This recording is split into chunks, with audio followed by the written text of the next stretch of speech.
Selamat sore menjelang malam teman-teman yang terkasih di dalam Tuhan. Ini tiba saatnya kita akan memulai kebaktian kita pada saat ini. Kita mau siapkan hati kita. Kita mau katakan pada Tuhan, Yesus, kami yang hancur ini Tuhan. Kami yang sebenarnya tidak layak Tuhan di mata Engkau Tuhan. Tapi karena kasih-Mu Tuhan, karena kebaikan-Mu Yesus, Engkau mau melihat kami Tuhan. Engkau mau melayakkan kami Yesus.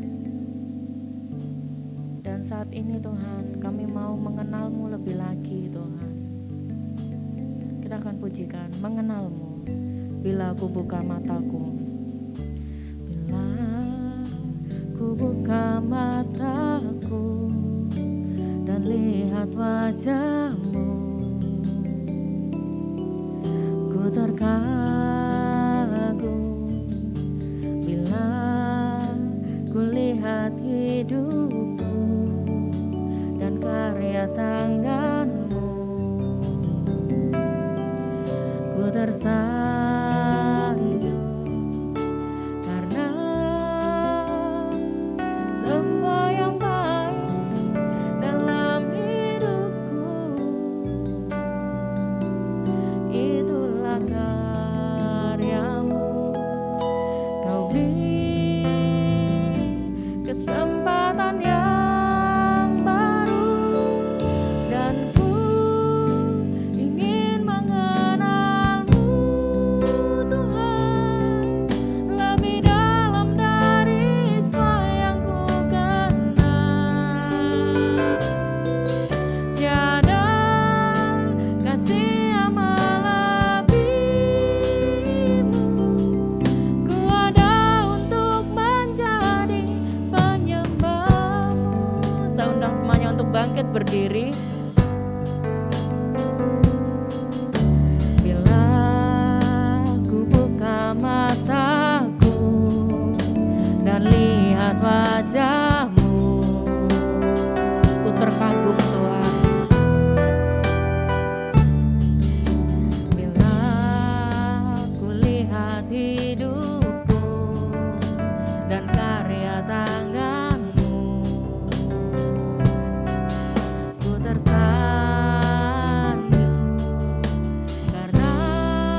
mengucap syukur Tuhan. Karena kasih-Mu Tuhan, karena kebaikan-Mu Tuhan. Yang selalu setia buat kami Tuhan. Atas pemeliharaan-Mu Tuhan, atas penyertaan-Mu, atas kekuatan-Mu Tuhan dalam hidup kami Yesus. Engkau selalu berserta kami Tuhan. Terima kasih Yesus, terima kasih Tuhan. Engkau Allah yang baik Tuhan. Engkau Allah yang hebat Tuhan buat kami Tuhan.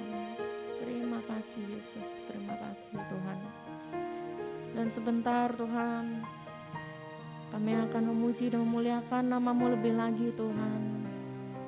Pakai hati kami Tuhan, pakai lidah kami, mulut kami Tuhan. Pakai tangan kami Tuhan. Pakai semua yang ada dalam kami Tuhan untuk memuji dan memuliakan nama-Mu Tuhan. Sehingga hanya nama-Mu saja Tuhan yang kami muliakan Tuhan dalam kebaktian kami Tuhan. Untuk firman-Mu yang nanti akan disampaikan Tuhan, biarlah firman-Mu menjadi benih Tuhan dalam hati kami Tuhan, dalam hidup kami, sehingga kami bisa berbuah dan menjadi berkat untuk orang lain Tuhan. Terima kasih Yesus, terima kasih Tuhan.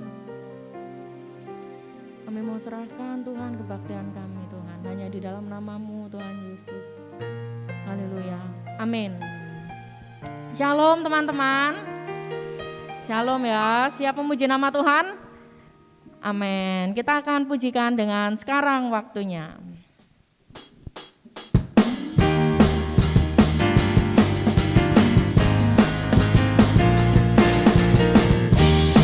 Karena kita telah ditebus oleh Tuhan. Kita diutus untuk berdiri teguh dimanapun kita telah ditempatkan. Sebagai laskar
Silakan duduk teman-teman. Cinta Tuhan adalah cinta yang terbesar dalam hidup kita, melebihi cinta apapun dalam dunia ini. Kita akan sambung pujian kita dengan Cintamu Terbesar.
Memuji nama Tuhan. Amin ya. Ini saya lihat semuanya umurnya 17 tahun kok ya. Jadi nggak ada yang lemes ya. Saya undang semuanya untuk bangkit berdiri kembali. Kita akan sambung pujian kita dengan Kami Terima.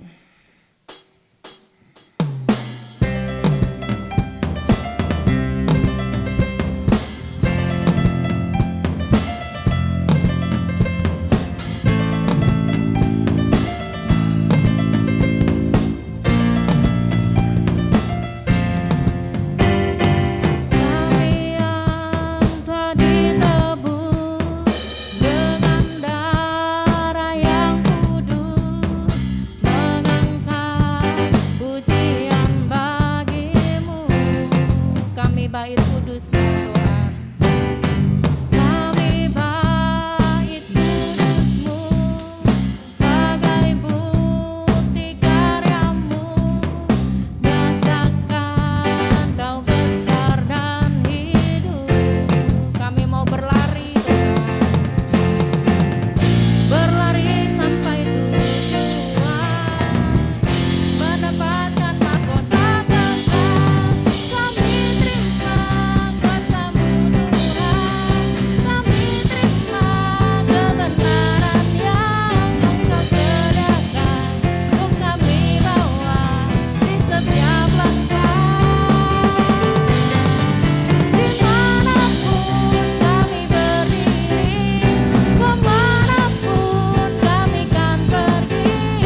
silakan duduk teman-teman. Kita akan siapkan hati kita untuk mendengarkan firman Tuhan. Namun sebelum itu kita mau renungkan bahwa kasih Tuhan yang tak pernah berakhir dalam hidup kita. Kita yang selalu diubahkan oleh Tuhan. Bapa, kami mau Tuhan serupa dengan Engkau Yesus. Engkau yang mengerti kami Tuhan. Engkau yang mengerti hidup kami Yesus. Dengan segala permasalahan yang ada Tuhan dalam hidup kami. Kami tetap mau memuji dan memuliakan nama-Mu Tuhan. Kita akan pujikan sampai akhir hidupku.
Mari kita bersama-sama berdoa. Ya Allah Bapa kami yang ada di surga, kami sungguh mengucap syukur Tuhan, kalau kami boleh melewati hari demi hari bersama dengan-Mu. Bahkan Kau pimpin kami, Kau sertai kami, Kau tuntun kami Tuhan. Hari demi hari kami makin hari makin mengenal Engkau. Makin hari kami mengetahui apa yang harus kami lalui di dalam hidup ini, kami lakukan di dalam hidup ini sesuai dengan kehendak-Mu. Tapi seringkali Tuhan kami melanggarnya. Kami merasa lebih bisa dan lebih mampu berjalan sendiri. Oleh karena itu ampuni kami Tuhan. Jadikanlah kami seturut dengan kehendak-Mu. Engkau mau Tuhan bentuk kami menjadi alat-Mu yang indah. Supaya kaum muda ini Tuhan, bukan melalui hidupnya dengan kemudahannya seperti dunia yang lakukan.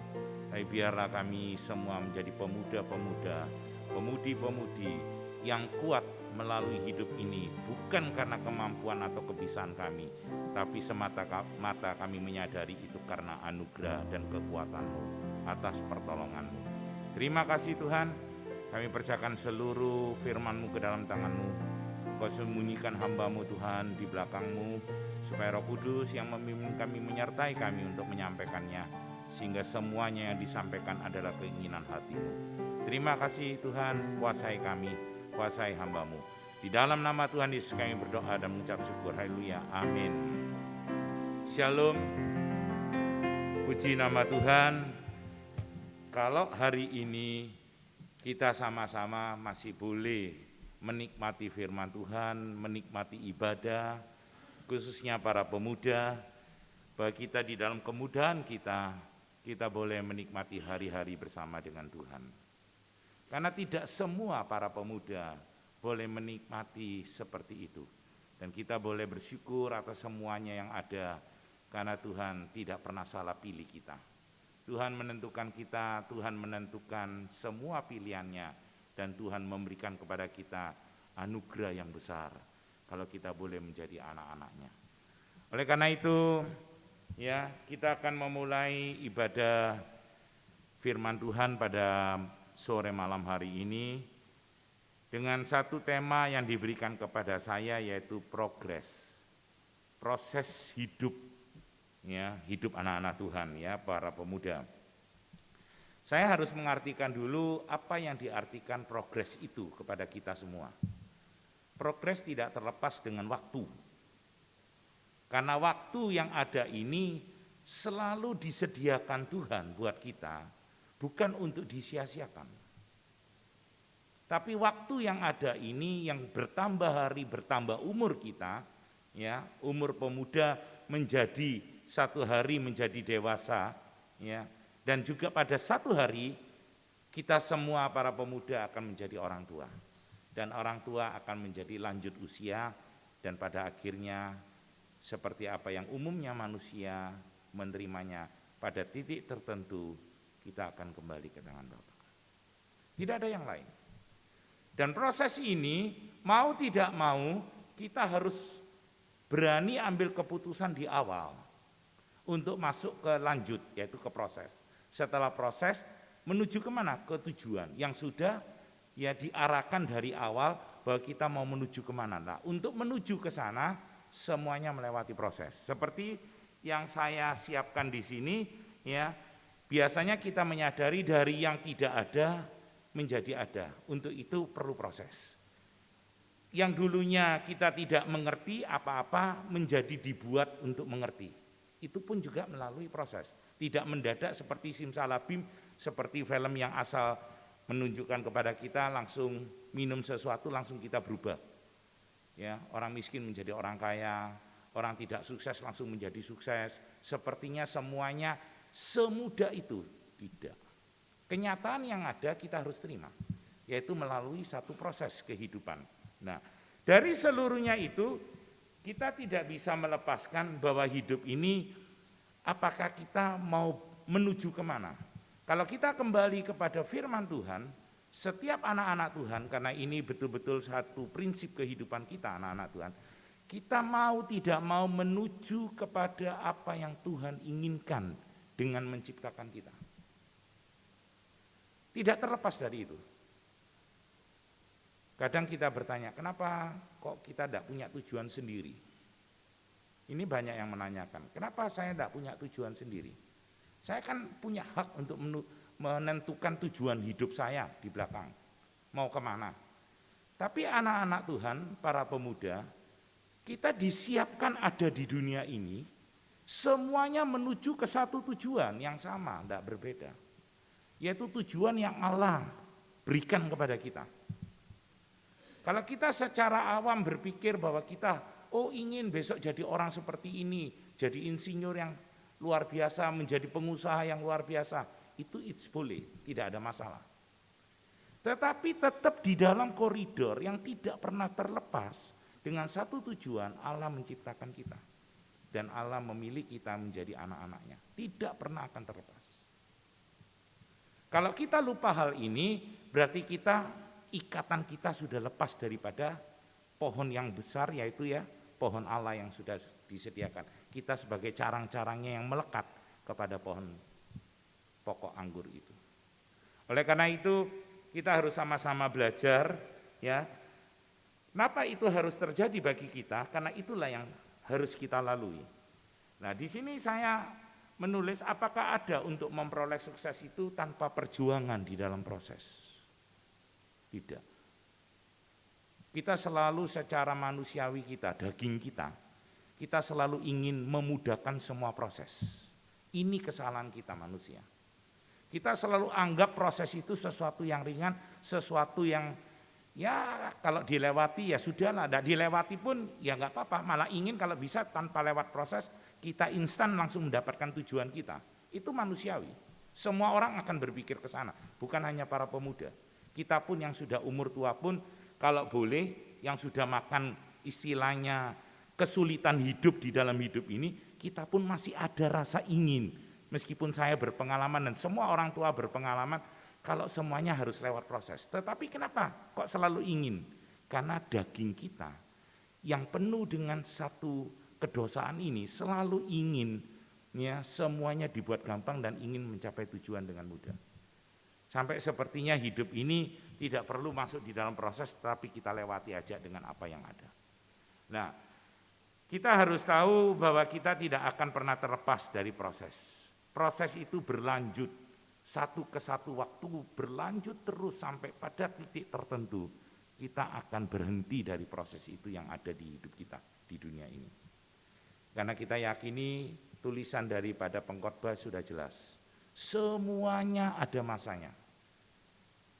Dan semuanya ada waktunya di dunia ini, di kolong langit ini. Tidak pernah terlepas, sepertinya berlanjut kita tidak pernah berhenti. Semuanya ada waktunya, semuanya ada masanya.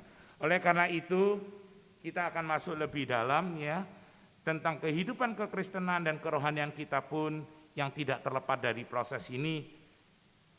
Kita ini menyadarinya dalam hal apa? Saya di sini menulisnya siapa, kenapa, dan kemana. Dan ini para pemuda, pemudi harus menyadari yang pertama, kenapa? Siapa itu? Yaitu kita semua anak-anaknya tidak pernah terlepas dari proses. Karena Allah ingin kita anak-anaknya melalui hidup ini tidak terlepas sedikit pun daripada ikatannya dengan Allah. Dan yang kedua, kita memang dipilihnya. Bukan sekedar karena kita mau, tetapi kita memang dipilihnya. Kita dipilihnya untuk masuk di dalam pilihan Allah, untuk kita masuk di dalam proses. Ini yang harusnya kita sadari setiap anak-anak Tuhan. Bahkan dari para remaja, pemuda, bahkan para orang tua, kita harus sadari, kita masuk di dalam kehidupan kekristenan kerohanian kita, tidak ada satupun yang terlepas dengan apa yang namanya maunya Allah. Karena Allah itu sudah memilih kita sebelum kita ada. Jadi kalau kita menjadi anak Tuhan dan kita dipilihnya menjadi alat Allah untuk hidup di dunia ini, itu bukan kebetulan. Memang Allah yang menentukan kita. Ini harus yang disadari yang kedua. Yang ketiga, kita mau kemana, menuju kemana? Ya, menuju kepada kepenuhan anugerahnya dengan penggenapan janji-janji Allah bagi kita. Terutama kita harus tahu, kita baca di Roma 8 ayat yang ke-30, mungkin seseorang bisa membacanya. Dengan mic, ada mic.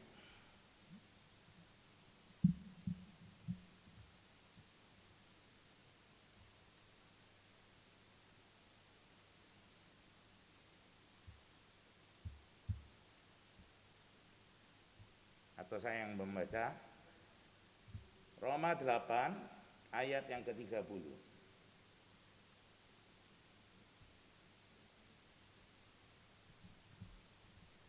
Dan mereka yang ditentukannya dari semula, mereka itu juga dipanggilnya. Dan mereka yang dipanggilnya, mereka itu juga dibenarkannya. Dan mereka yang dibenarkannya, mereka itu juga dimuliakan. Ini satu garis lurus yang tidak pernah berubah bagi kita anak-anak Tuhan. Kita ditentukan dari semula. Dari awal kita sudah ditentukan menjadi alat Allah. Kita harus sadar ini.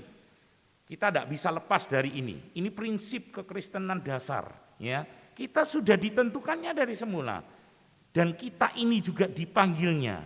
Dan yang dipanggilnya itu dibenarkannya. Artinya dibenarkan di dalam satu proses kehidupan kekristenan kita, kerohanian kita. Sampai satu saat kehidupan kerohanian kita yang diproses oleh Allah itu masuk di dalam kebenarannya, dibenarkannya. Dan mereka yang dibenarkannya, mereka juga kita semua yang dipilihnya itu sejak awal akan dimuliakannya. Dan kembali ke tangan Bapa, kita masuk di dalam sorga yang mulia. Ini satu prinsip yang kita tidak bisa lepas dari kehidupan dasar kita kalau kita masuk di dalam proses yang Allah yang berikan kepada kita. Oleh karena itu, kita harus sadar kenapa ini kita harus lalui? Karena kita punya tujuan. Tujuannya apa? Seperti Roma 8:30. Pada titik tertentu pada akhirnya kita akan dimuliakannya. Nah, saya berikan contoh, ada 2 contoh di sini yang masuk di dalam proses Allah. Ya, Tuhan tolong kita untuk boleh mengerti. Satu pertama yaitu Musa. Kalau kita tahu Musa, sebetulnya semua para rasul dan semua para nabi pilihan Allah yang ditentukan di dalam Alkitab semuanya masuk di dalam proses, tidak ada satupun yang lepas. Musa dari seorang anak kecil yang dilahirkan oleh suami istri dari bangsa Lewi, turunan Lewi, dan dia hidup di Mesir dengan ketakutannya orang tuanya terhadap ketentuan-ketentuan aturan yang dibuat oleh Firaun. Akhirnya anak kecil bayi ini ditaruh di Sungai Nil. Kelihatannya bukan proses ya, suatu hal yang semuanya sepertinya kebetulan aja, lewat seperti itu, ditaruh di Sungai Nil. Dan akhirnya di Sungai Nil ini diambil oleh putri Firaun. Dan putri Firaun mengambilnya menjadi anak angkatnya. Selama 40 tahun Musa hidup di dalam proses kehidupan bangsawan Mesir. Seorang anak putri Firaun. Luar biasa. Tuhan memulainya proses dari sana. Ini hanya contoh, bisa setiap orang berbeda. Tapi contoh bagaimana Allah memproses seseorang. Salah satunya contoh Musa. Setelah dia hidup 40 tahun menjadi bangsawan, pada titik tertentu dia mulai menyadari. Dan pada saat dia usia 80 tahun, dia mulai dipanggil oleh Allah untuk boleh melayani Tuhan, melayani Allah.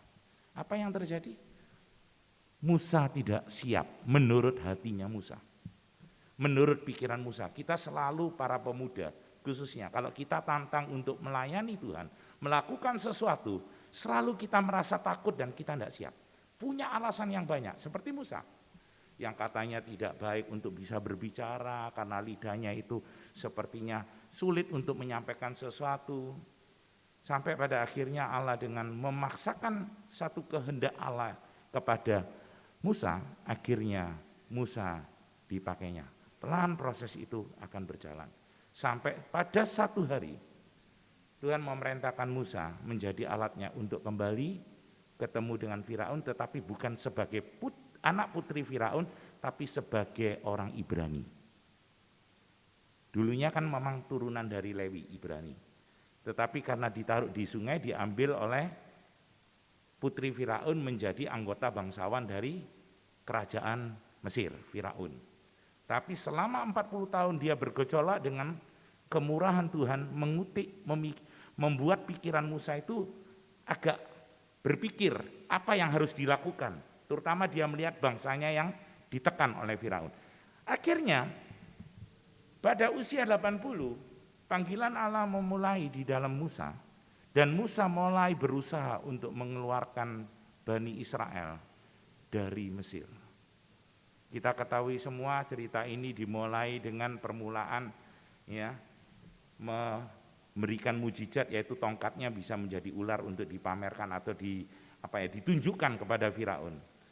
Ternyata Firaun panggil semua orang pandainya sehingga tongkatnya pun menjadi ular. Tapi ular daripada tongkat daripada ini Musa yang makan semua tongkat-tongkat yang daripada penyihir-penyihir itu, dan membuktikan bahwa Allah menyertai Musa.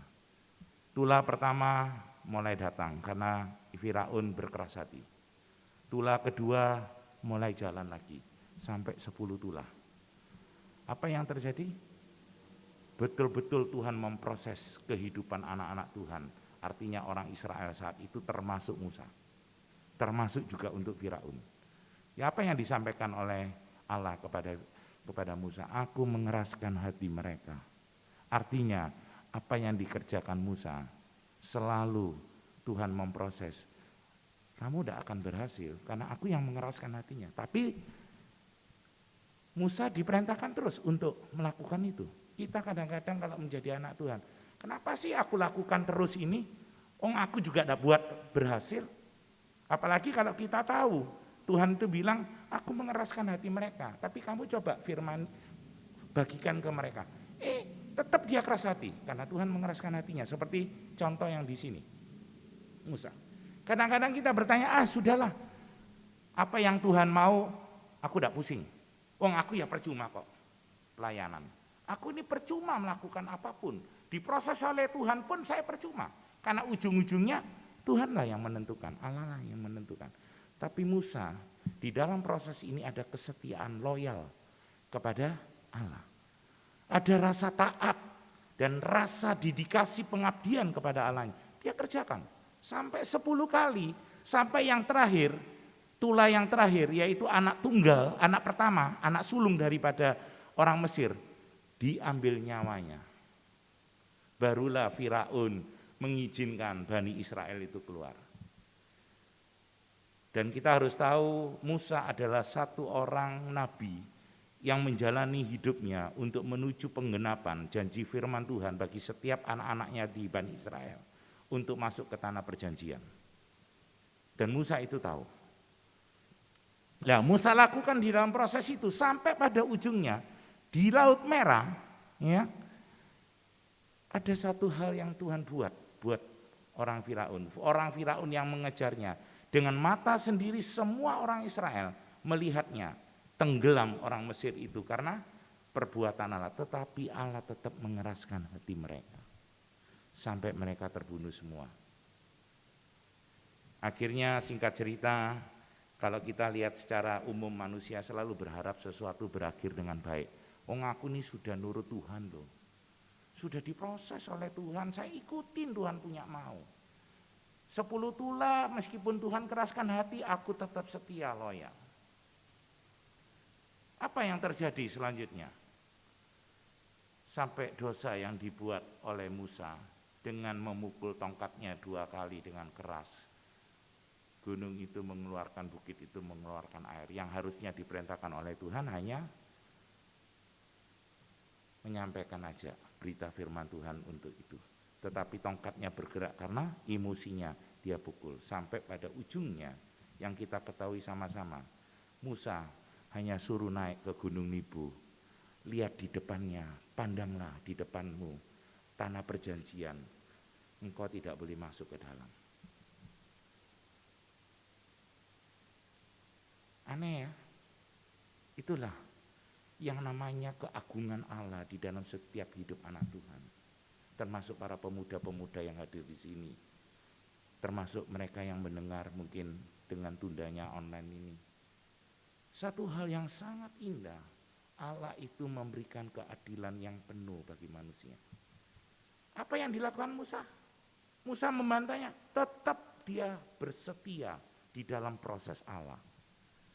Dan dia lakukan, dia naik ke Gunung Nebo dan dia memandang apa yang menjadi tanah perjanjian yang di tempat tersebut merupakan satu tempat yang betul-betul berlimpah semuanya. Musa tidak melakukan apapun, dia menerima karena dia tahu Allah sudah memutuskan kepada dirinya dia berdosa dan sebagai impasnya, sebagai sesuatu yang harus dia terima, dia tidak masuk ke kota Kanaan, ke negara Kanaan, tanah Kanaan, tanah perjanjian itu. Tapi Musa menerimanya. Seringkali kita anak-anak Tuhan, para pemuda terutama dengan jiwa mudanya, kita ini selalu berpikir bahwa apa yang kita kerjakan kalau sudah sesuai dengan instruksi, pasti memperoleh sesuatu yang luar biasa. Karena Allah itu Allah yang luar biasa, Allah yang memberi berkat. Tapi buktinya, contohnya Musa, dia memberi berkat. Tapi berkatnya tidak kacamata kita, tapi kacamatanya Allah. Kita kadang-kadang kaget kalau menerima sesuatu yang kurang baik, kurang benar, kita berpikir, wah aku dihukum oleh Tuhan. Tidak. Memang ada hukuman Allah, tetapi itu untuk pencambuk kita, untuk maju selangkah, menjadi alatnya yang indah. Dan itu Musa lalui dalam hidupnya. Yang kedua, Rasul Paulus di Perjanjian Baru. Rasul Paulus pun juga diproses Tuhan. Yang awalnya dia menjadi orang ahli Taurat dan hidup dengan bergelimpang kekayaan dan kekuasaan. Dia lalui hidupnya di satu titik tertentu secara singkat. Dia berbalik arah. Dia menjadi pelayan Tuhan yang luar biasa. Kita semua meskipun bukan hamba Tuhan yang berdiri di sini menyampaikan firman Tuhan. Kita semua dipanggil menjadi alat Tuhan. Kita maunya diproses oleh Allah menjadi alat Tuhan, menjadi hamba-hamba Allah yang boleh hidup benar di hadapannya dan menjadi alat Tuhan untuk menyampaikan kehendaknya bagi semua orang. Kita tidak berdiam diri di dalam proses ini. Kita ikuti respon kita dengan benar sesuai apa yang Tuhan ajarkan kepada kita. Lewat apa? Lewat firman Tuhan. Tidak bisa lewat dengan apapun yang lain. Kita harus masuk di dalam satu pengertian, kembali kepada firman Tuhan. Itu Rasul Paulus sampai pada akhirnya dia melalui pelayanannya bukan seperti kita yang selalu ingin nyaman. Oh, aku ingin keputusan saya ya kalau saya menjadi majelis, menjadi ini dan menjadi itu, kalau bisa keputusan saya diterima oleh mereka, diikuti oleh mereka. Kalau kita dibantah atau kita dibuat sesuatu yang sulit, kita rasanya sudah kurang puas dan kecewa. Manusiawi kita keluar. Rasa sombong ego kita keluar. Tapi Rasul Paulus yang dulunya agung dan dia punya kuasa penuh untuk membunuh orang-orang Yahudi yang mengakui Tuhan sebagai Tuhannya. Dia bisa membunuh dengan apa? Perintahnya dia. Bahkan Stefanus pun mati ya di dalam kekuasaannya Saulus sebelum dia menjadi Rasul Paulus. Itulah Rasul Paulus yang awal mulanya. Apa yang terjadi akhirnya Rasul Paulus di dalam pelayanannya yang luar biasa, akhirnya pun dia dipenggal. Kadang kita belajar begini, kalau kita ikut Tuhan dengan baik, kita taat dan setia di prosesnya, kita akan memperoleh semua karunia di mata manusia yang kelihatan. Kekayaan, kesehatan, kemampuan, kepandaian, semuanya yang baik-baik. Tapi kalau kita sudah dibuat tidak punya apa-apa, kekayaan tidak punya, ini dan itu tidak punya, pandai pun tidak dihargai orang, kalaupun pandai ya masih puji Tuhan. Kadang kita menjadi orang yang pikun, menjadi orang pelupa, menjadi orang yang tidak bisa buat apa-apa. Tapi kalau Allah yang memakai kita di dalam prosesnya, tidak usah khawatir. Allah sudah punya rencana. Bahkan kalau kita punya tujuan, ya sebetulnya tujuan itu Tuhan yang menentukan. Cuma kita dengan hikmat daripada Roh Kudus, kita ditolongnya untuk mengerti kita menuju ke tujuan yang mana, yang benar. Oleh karena itu, ya kita para pemuda janganlah berpikir sesuatu menjadi sulit, karena kita tahu Allah menyertai kehidupan kita di dalam proses ini. Tuhan tidak melepaskannya. Kita akan baca ayat yang terakhir, yang sebetulnya ini adalah ayat tema yang Rasul Paulus tulis di Roma 12, ayat yang pertama hingga yang kedua. Saya bacakan ya, sama-sama dibuka Roma 12 ayat yang pertama hingga yang kedua.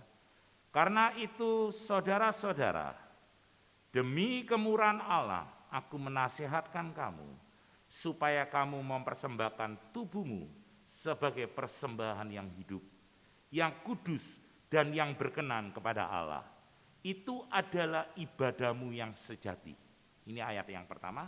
Ayat yang kedua, janganlah kamu menjadi serupa dengan dunia ini, tetapi berubahlah oleh pembaruan budimu, sehingga kamu dapat membedakan manakah kehendak Allah, apa yang baik, yang berkenan kepada Allah yang sempurna.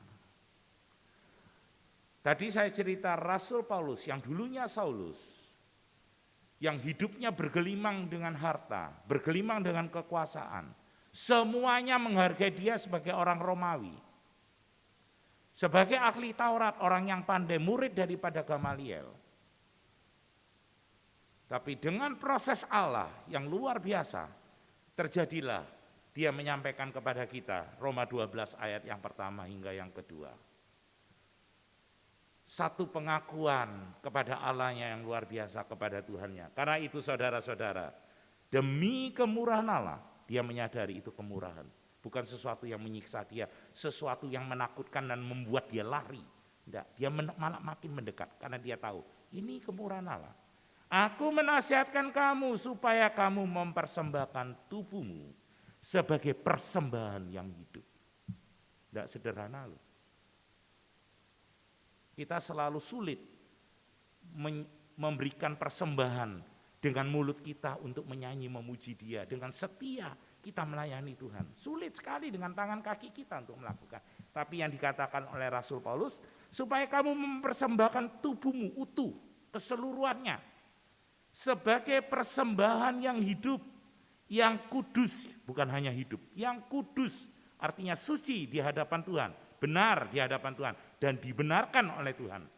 Dan yang berkenan, menyenangkan, sesuai dengan kehendak Tuhan, sesuai dengan perkenan Tuhan, kepada Allah, itu adalah ibadahmu yang sejati. Dari cerita seorang Saulus yang tidak mengenal siapapun kepada Allahnya, tetapi dia tahu bagaimana dia mau membunuh, mengejar orang yang percaya kepada Tuhan untuk dihabiskan, dibunuh. Tapi pada titik tertentu dengan proses Allah yang luar biasa dan masuk di dalam prosesnya, dan dia menerima proses itu, dan dia melalui dengan respon yang benar. Seperti yang tadi saya sampaikan, proses itu ya tetap kita harus lalui. Karena kita tahu tujuan kita sudah sebagai anak Tuhan ditentukan oleh Allah sejak awal penentuan itu. Dan yang kedua, janganlah kamu menjadi serupa dengan dunia ini, tetapi berubahlah oleh pembaruan budimu. Indah sekali. Tapi mudah dilakukan? Tidak mudah. Janganlah menjadi serupa dengan dunia ini. Bagaimana kita tidak menjadi serupa?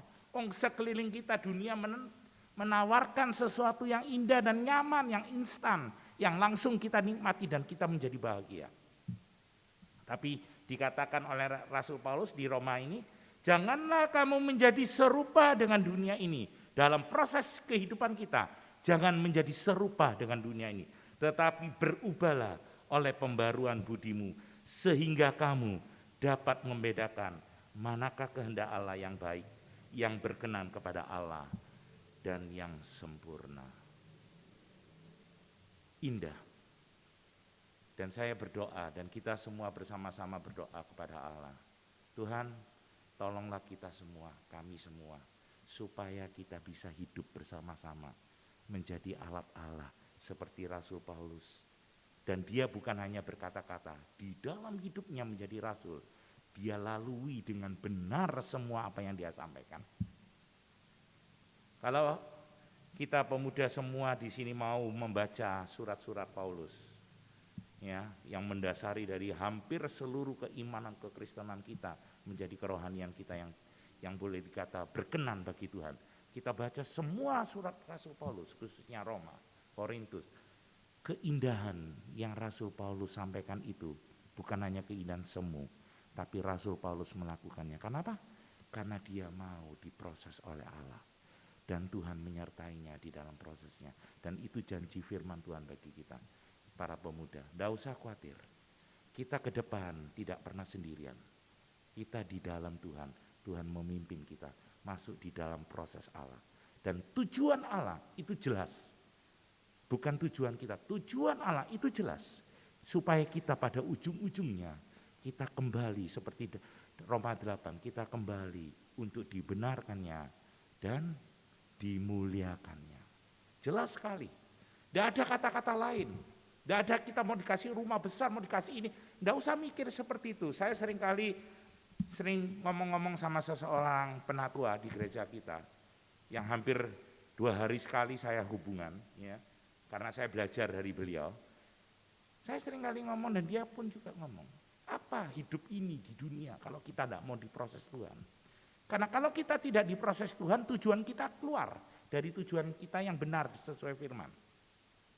Hanya satu-satunya kita mau diproses oleh Allah, supaya tujuan Allah itu terpenuhi. Kalau kita keluar tidak mau diproses Allah, tujuan itu menjadi bias dan hilang. Ayo kita sama-sama para pemuda-pemudi, jangan sia-siakan hidup kita. Karena satu hari kita harus mempertanggungjawabkannya kepada Tuhan. Dan satu hari bukan sekedar kita dipanggilnya, tapi kita harus ingat, satu hari kita akan kembali ke tangan Bapa dan dimuliakan olehnya. Dan Kristus yang menyertai kita semua, dan kita tidak pernah ditinggalkannya. Puji nama Tuhan, amin. Mari kita berdoa. Ya Tuhan Bapa kami ada di surga, segala puji syukur hanya bagimu. Jadikanlah kami alat-alat-Mu yang indah, yang menyenangkan hati-Mu.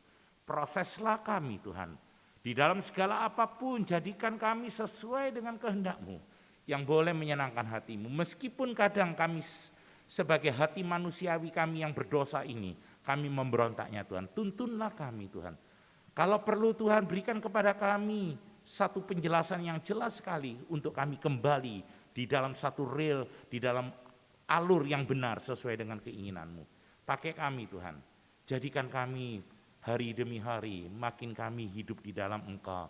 Hidup yang boleh Tuhan bertingkat-tingkat naik terus Tuhan di dalam hidup ini untuk menyenangkan hati-Mu. Dan kami boleh diperkenan oleh-Mu Tuhan, menjadi alat-alat-Mu yang indah. Menjadi pemuda dan pemudi yang sungguh-sungguh Tuhan, bukan hanya hidup memiliki untuk kemauan sendiri, tapi hidup untuk memuliakan nama-Mu dan melakukan setiap firman-Mu, supaya di dalam hidup kami punya tujuan yang jelas. Di akhir kehidupan kami percaya Kristus akan memuliakan kami. Terima kasih Tuhan. Di dalam nama Tuhan Yesus kami berdoa dan mengucap syukur. Haleluya. Amin.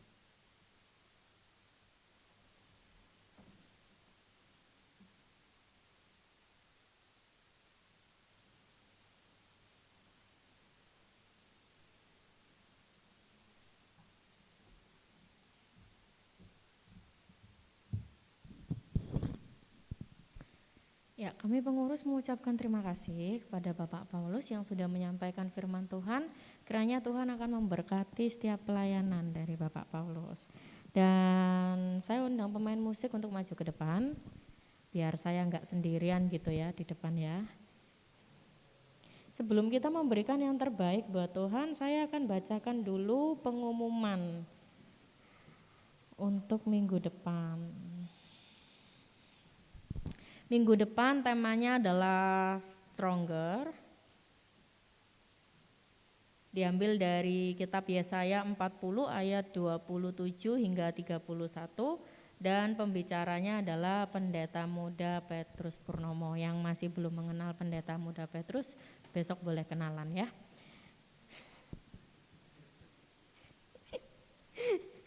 Dan untuk Pelayan minggu depan, worship leadernya Kodeni, keyboardnya seperti biasa ya, untuk pemain musik kita memang panggilkan dari jauh banget ya, dan memang sudah terlatih keren luar biasa manggung di mana-mana, yaitu ada Jojo, Diki dan juga Daniel ya.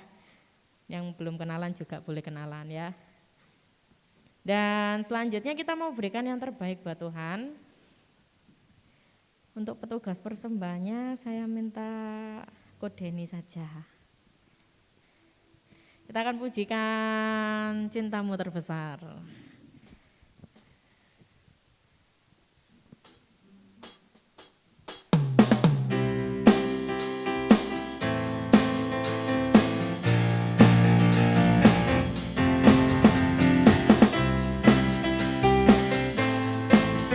Kita mau bangkit berdiri ya teman-teman ya.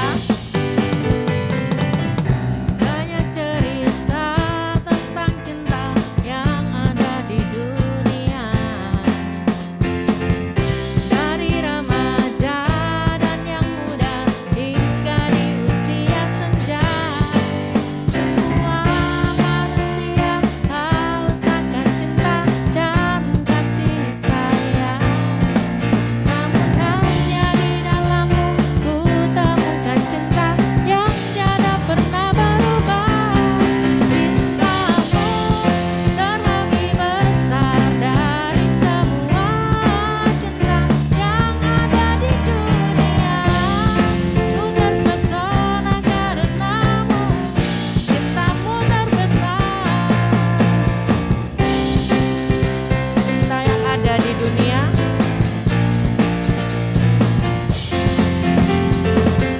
cinta yang ada di dunia telah lama berubah. Tiada lagi kemurnian yang ada di dalamnya. Semua manusia haus akan cinta dan kasih sayang. Namun hanya di dalammu ku temukan cinta yang tiada pernah berubah. Cintamu terlebih besar dari semua cinta yang ada di dunia. Ku terpesona karenamu, cintamu terbesar. Cintamu terlebih besar dari semua cinta yang ada di dunia. Ku terpesona karenamu, cintamu terbesar. Cintamu terlebih besar dari semua cinta yang ada di dunia. Ku terpesona karenamu, cintamu terbesar. Cintamu terlebih besar dari semua cinta yang ada di dunia. Ku terpesona karenamu, cintamu terbesar.